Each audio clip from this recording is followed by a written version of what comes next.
Have you ever considered that the carbon emissions from warfare could exceed those of many countries' entire annual output? Several months ago, The Guardian highlighted that if military greenhouse gas emissions were classified as a country, they alone would have accounted for 5.5% of global emissions in 2022, comparable to the annual emissions of all the passenger cars worldwide. Take the United States as an example. As a global military superpower, the US has been at the forefront of climate change research, yet it is also the largest producer of military-related emissions worldwide. Since 2001, the Department of Defense has been the US government's largest consumer of fossil fuels, consistently making up over 77% of federal energy consumption. Although the US has enacted various executive orders to promote sustainable development in clean energy industries, the Department of Defense remains largely exempt from these, resulting in the long-term oversight of the environmental impacts of military operations. The U.S. Department of Defense operates more than 700 overseas bases and over 500,000 buildings, heavily relying on a vast network of ships, trains, and aircraft to sustain daily operations. Based on 2018 data, if the carbon emissions of the U.S. military were divided by the number of service members, the per capita emissions would surpass those of Qatar, Kuwait, Saudi Arabia, and other high carbon emission countries. Currently, the U.S. military's active duty strength stands at about 1.32 million, roughly equivalent to the population of Estonia. In contrast, the U.S. military's annual per capita carbon emissions reach 42 tons, while Estonia's per capita emissions are only around 16.97 tons. Similarly, the total number of British troops is about 150,000, comparable to the population of Anguilla, a British overseas territory in the Caribbean, yet Anguilla's per capita carbon emissions are just 1.9 tons. During times of war, military carbon emissions naturally surge. Research indicates that in the first 18 months of the Russia-Ukraine conflict, emissions from fuel and ammunition alone reached 37 million tons of CO2.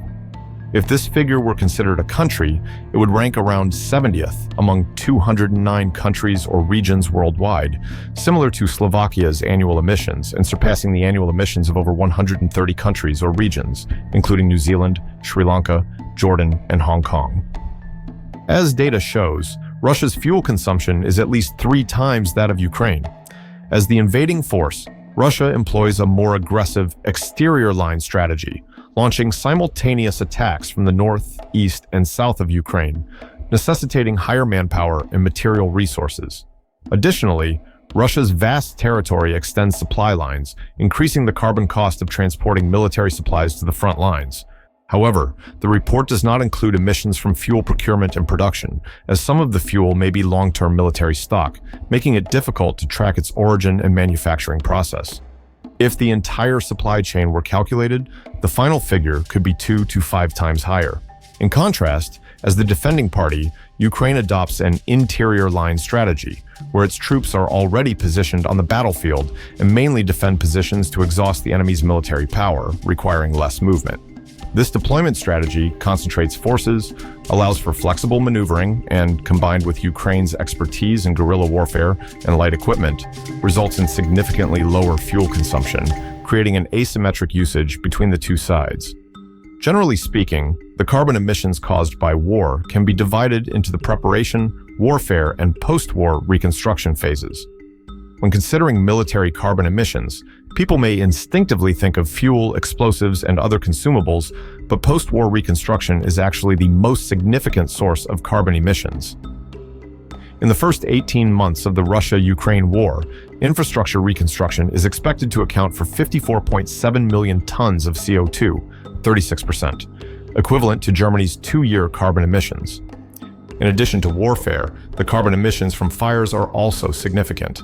Before the conflict, 18.5% of Ukraine's land was forested, nearly a third of which was covered with highly flammable pine trees. Since the war began, approximately 60,000 hectares of land have been completely destroyed, with fires raging in many areas, most of them ignited by shells and rockets. Furthermore, the explosions on the Nord Stream 1 and 2 gas pipelines connecting Russia and Germany in 2022 caused large amounts of natural gas to leak into the surrounding sea areas. It is also noteworthy that the Russia-Ukraine war, has significantly impacted the aviation industry, accelerating climate change. Since 2022, the Western world has imposed air bans on Russia, forcing all flights to bypass Russian airspace. The most affected are the routes between Europe and Asia. Now, most flights between these continents must detour via Southeast Asia, with the Helsinki-Seoul route alone taking an additional 7 hours compared to pre-war times, greatly increasing flight costs. Since the Gaza conflict erupted in October 2023, Israel's assaults on the Gaza Strip have escalated. Compared to the Russia-Ukraine war, the Gaza conflict is still ongoing, and its environmental impact has not yet been fully assessed. However, in comparison, the intensity of destruction and environmental damage in Gaza is much greater. Some researchers have noted that the carbon emissions from the first 2 months of the Gaza war are equivalent to the operation of 75 average-sized coal-fired power plants in the United States for a year. In the first 60 days of the Gaza conflict, it is estimated that 281,000 tons of CO2 were emitted, more than the annual emissions of over 20 climate-vulnerable countries that struggle to adapt to climate change. Amid the smoke of war, most of these emissions can be attributed to Israel's bombing and military operations in Gaza, including emissions from explosives, aircraft missions, tank fuel, and detonations. The carbon cost of post-war reconstruction is also expected to be staggering. In the first few weeks of the Gaza conflict, Israel has dropped over 2,500 tons of explosives on the Gaza Strip, surpassing the combined power of the 2 nuclear bombs detonated in human history.